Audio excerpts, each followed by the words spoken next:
You ever have one of those moments where everything in your life changes, but you don't realize it until much later? That's how it started with me and David. It was my first day at the office, typical new guy vibes.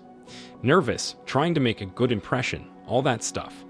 Our boss, Susan, was doing the usual let's all welcome Daniel thing, introducing me to everyone. I was barely keeping up with the names until I saw him, David. Tall, confident, a little scruffy, but in that hot way. He had this presence, like he owned the space without even trying. And then came the handshake. His hand was warm, firm, and when he smirked, it was game over. I can't even tell you what Susan was saying at that moment. My brain just sort of short-circuited. There was something about the way he looked at me, like he already knew a secret about me I hadn't even figured out yet. "Welcome aboard," he said, his voice low but casual, like we were already old friends. I managed to mumble something resembling a thank you, but let's be real, I was probably just staring like an idiot. That smirk of his stayed with me the rest of the morning. Susan led me around to meet the rest of the team, but it was all a blur. I tried to focus, tried to lock in faces and names, but my mind kept drifting back to David. By the time I sat down at my desk, just a few rows away from his, I had convinced myself it was nothing. Just a fluke. He probably smiled at everyone like that. Right. But then, a couple of hours later, he showed up at my desk. "Hey, new guy," he said, leaning on the edge of it. He had a coffee cup in one hand, and his tie was loosened just enough to look intentional. Surviving so far. I looked up, trying to act like I wasn't startled by how close he was. "Barely," I joked, "but I think I'm getting the hang of it." "That's the spirit," he said with a chuckle. He glanced around like he was making sure no one was listening. Pro tip, Susan loves enthusiasm. Fake it if you have to. "Good to know," I said, feeling a little more at ease. He grinned, and for a moment, it felt like we were in on some inside joke, just the two of us. "Oh, and a bunch of us usually grab lunch around 1, he added. "You should come. Good way to get to know the team." "Yeah, sure, thanks," I said, trying to sound casual, even though my stomach was doing somersaults. The rest of the morning was uneventful, but every now and then, I'd catch a glimpse of him at his desk. He was the kind of guy who made even the most mundane tasks look good, typing on his keyboard, sipping his coffee, running his fingers through his hair. I couldn't help but wonder if he knew the effect he had on people. On me. When 1 o'clock rolled around, I followed him in a small group to a cafe down the street. It was one of those trendy spots with exposed brick walls and overpriced salads, but the vibe was nice. David, of course, was the center of attention, cracking jokes and making everyone laugh. He had this way of talking, like every word he said was worth listening to. I stayed quiet at first, just observing, but he kept pulling me into the conversation. "What about you, Daniel? Any hidden talents we should know about?" he asked, his eyes locked on mine. Not really," I said, feeling my face heat up. "I'm pretty good at not spilling coffee on myself. Does that count?" He laughed, a deep, genuine sound that made my chest tighten. "We'll take it," he said, giving me a wink. After lunch, we walked back together, a little apart from the rest of the group. The city buzzed around us, but it felt like we were in our own little bubble. "So," he said, glancing over at me, "how's day 1 treating you so far?" "Better than I expected," I admitted. "Everyone's been really welcoming." "Good. We're not all corporate robots here," he said with a grin. "Just most of us." I laughed, feeling a little more relaxed. "Thanks for looking out for me," I said. "I appreciate it." "Anytime," he said, his tone softer now. For a second, I thought he might say something else, but then we were back at the office, and the moment passed. The afternoon dragged, a mix of onboarding videos and paperwork, but I couldn't stop thinking about him. His laugh, his smirk, the way he made me feel like I wasn't just the new guy. When the day finally ended, I was packing up my things when he appeared again, his bag slung over one shoulder. "Heading out?" he asked. "Yeah," I said, trying not to sound too eager. "Want to grab a drink? There's a bar around the corner. It's kind of our spot." I hesitated for a second, but only because I didn't want to seem too eager. "Sure," I said. Why not? And just like that, we were off, stepping into the cool evening air. I didn't know where this was going or what it meant, but one thing was clear. I didn't want the night to end. The second time we talked felt different, more deliberate, like a thread being pulled tighter. It was a couple of days after my first day, and my computer decided to throw a tantrum. Classic new guy struggling with the system kind of thing. The screen froze mid-email, and no amount of frantic clicking or muttering under my breath seemed to fix it. Sure, I could have called IT, but I didn't feel like dealing with a generic ticket number and waiting around for help. David, on the other hand, seemed to be the unofficial fixer of all things. People naturally gravitated toward him, whether for advice, jokes, or a quick tech solution. He was the guy everyone trusted to make things right. I spotted him standing by the coffee machine, casually chatting with someone. His sleeves were rolled up, and he leaned slightly against the counter, looking completely at ease. There was that smirk again, lighting up his face in a way that made it hard to look anywhere else. I hesitated for a moment, wondering if I was reading too much into things. But the lure of fixing my computer and getting another excuse to talk to him was too strong to resist. "Hey, David," I said, walking up to him, trying to sound casual. "Got a second? My computer's decided to stage a rebellion." He turned, his face breaking into an amused smile. "A rebellion, huh? Sounds serious," he said, setting his coffee down. "Lead the way. Let's see if we can negotiate peace." Back at my desk, I gestured to the frozen screen like it was a crime scene. He leaned over the chair to take a closer look, his arm brushing against the backrest. It was subtle, probably unintentional, but it sent a jolt of awareness through me. The scent of his cologne, something clean, woodsy, and ridiculously enticing, filled the space. My heart thudded in my chest, but I forced myself to focus. "Ah, rookie mistake," he said after a few seconds of tapping at the keyboard. His tone was teasing, but not unkind. "It's just a permissions glitch. Happens all the time." "Good to know it's not just me," I replied, trying to sound normal, even as his presence felt overwhelming. He smirked as he typed something into the command prompt. "You know," he muttered, almost as if talking to himself, "hardware needs proper handling if you want it to work." I blinked, my brain doing a double take. Did he just make a dirty joke? His face was perfectly neutral, focused on the screen, but there was a glimmer of mischief in his eyes. My stomach flipped as I let out a laugh, half nervous, half genuine. He finally glanced at me, his grin widening. "Glad you've got a sense of humor," he said. "Not everyone around here does." "Thanks, I think." I replied, unsure if I was supposed to be laughing or blushing. Maybe both.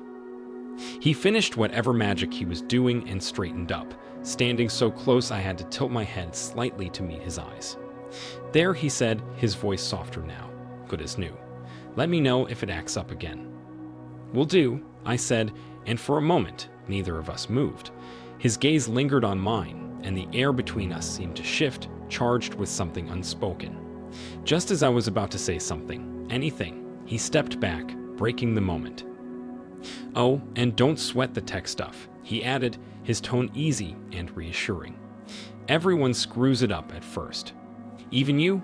I asked, a small smile tugging at my lips. "Especially me," he admitted with a laugh, "but you didn't hear that from me." The rest of the day felt like it passed in a dream. I kept replaying the interaction in my head, dissecting every word, every look. The way he leaned in, the way he spoke, it all felt intentional, like there was more going on beneath the surface. Every now and then, I'd catch a glimpse of him across the office, his focus elsewhere, and my chest would tighten. Was I imagining it, or was there really something there? As the clock ticked closer to 5, I started packing up my things, ready to head home and overthink everything all over again. Just as I slung my bag over my shoulder, David walked by, his bag already in hand. "Hey," he said, stopping by my desk. "How's the computer holding up?" "Still working, thanks to you," I said, feeling my face heat up again. "Good to hear." He paused, as if considering something. "By the way, a group of us is heading to trivia night tomorrow at the bar around the corner. You should come?" "Trivia night, huh?" I asked, trying to sound casual even as my heart raced. I don't know if I'd be any good. It's not about being good, he said with that grin that made it impossible to think straight. It's about having fun, and maybe a little competition. You in? I hesitated, not because I didn't want to go, but because I didn't want to seem too eager. Yeah, okay, I said finally. I'm in. Great, he said, his eyes lighting up. See you there. As he walked away, I couldn't stop the smile spreading across my face. It was just trivia night, I told myself. Totally casual. But deep down, I knew it wasn't just about the trivia. David had a way of making everything feel like a secret invitation, like there was more to the story if you were brave enough to follow it. And for the first time in a long time, I was ready to see where this story might go. After that, I couldn't stop thinking about him. It was maddening. I'd sit at my desk, trying to focus on emails or reports, but my mind had other plans. It wasn't just the way David looked, though trust me, that didn't help. It was everything about him.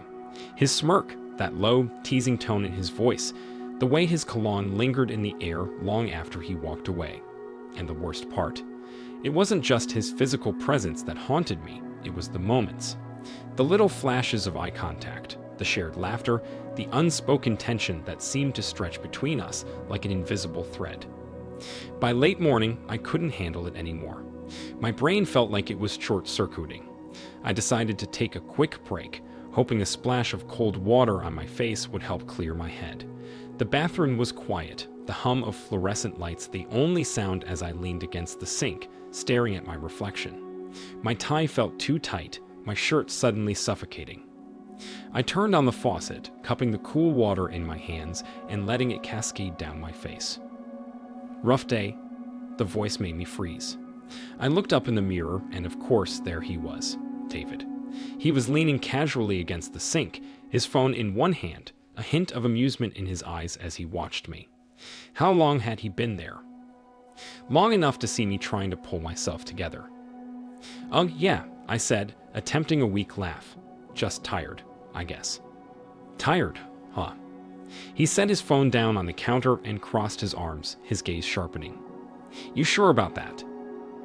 I turned toward him, trying to keep it together. Yeah, totally, just needed a minute. But he didn't look convinced. Instead, he took a step closer, his head tilting slightly like he was studying me. It wasn't intimidating exactly, but it was intense. I could feel my pulse quickening, my hands gripping the edge of the sink to keep myself grounded.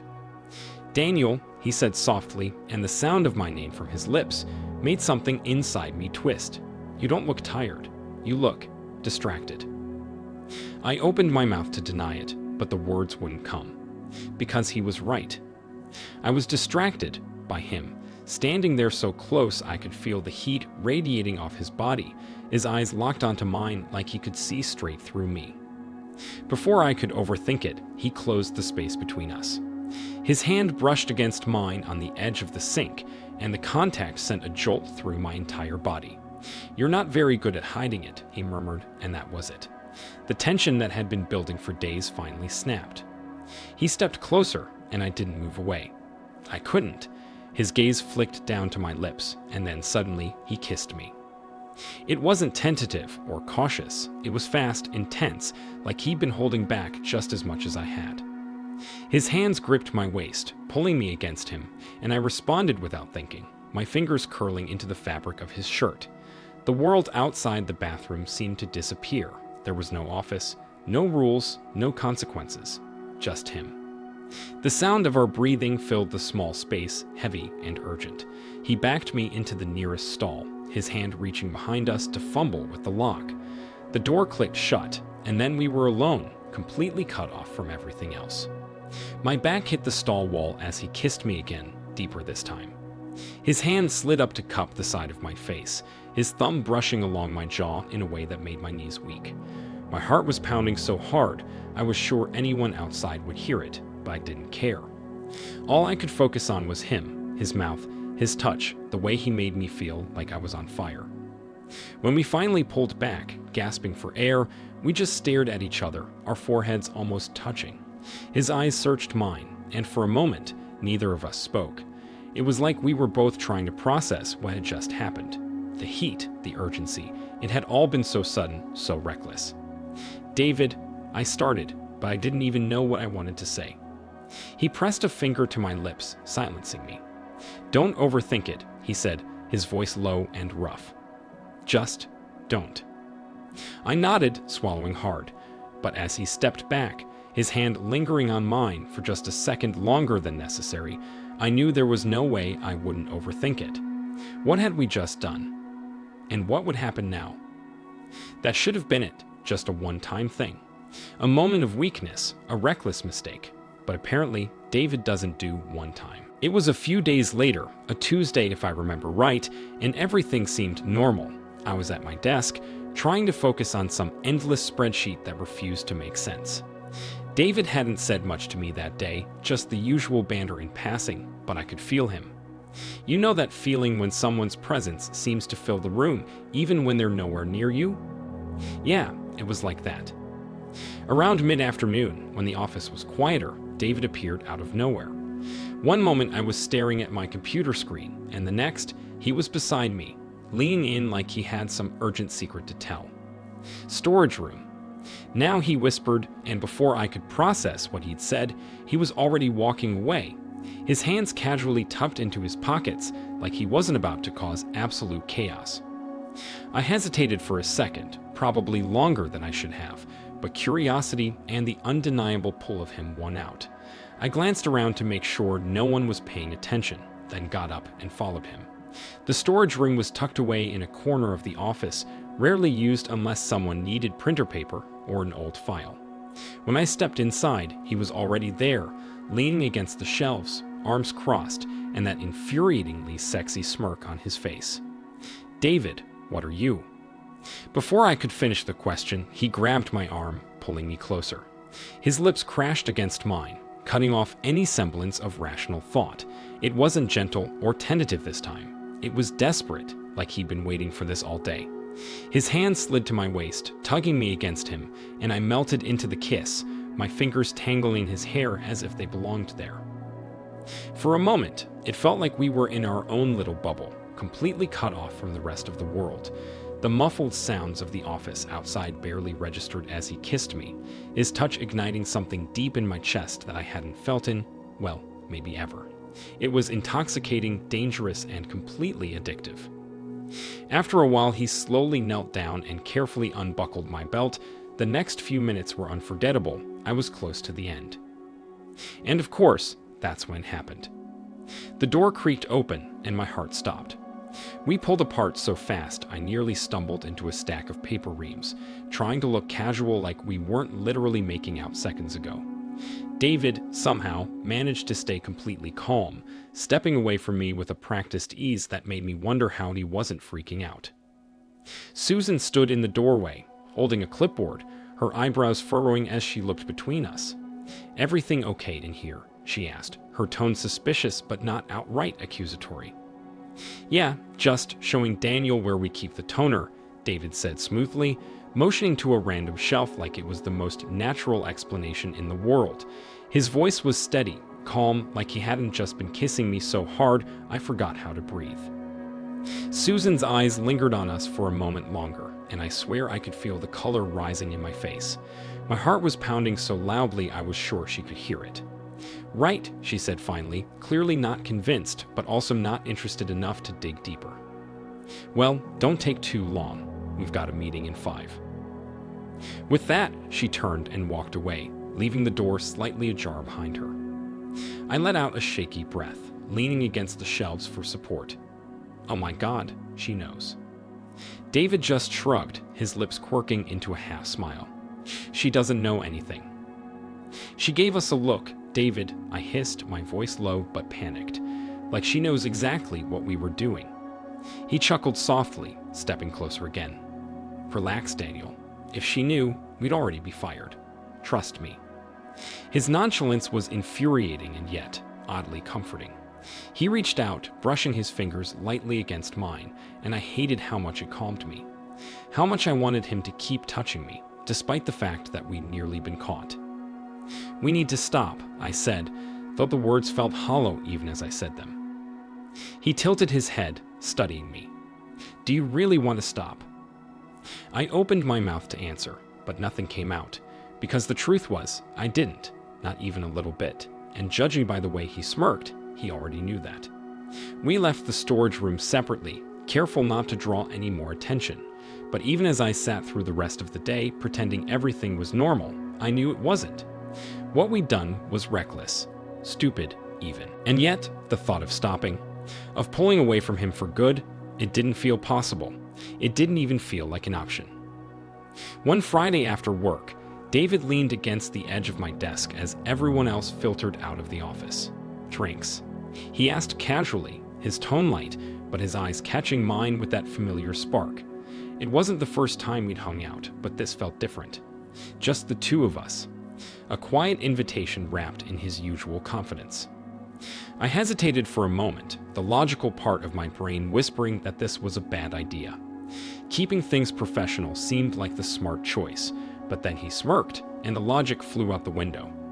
Sure, I said, grabbing my jacket before I could overthink it. We ended up at this small, dimly lit bar tucked away on the side street. It was the kind of place that didn't bother with flashy decor, just decent drinks and a jukebox humming in the corner.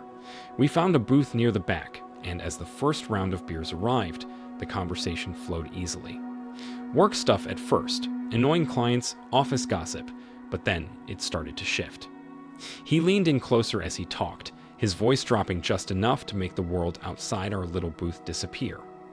"You're not like most people around here," he said, his eyes fixed on me. "You actually care about what you're doing. It's refreshing."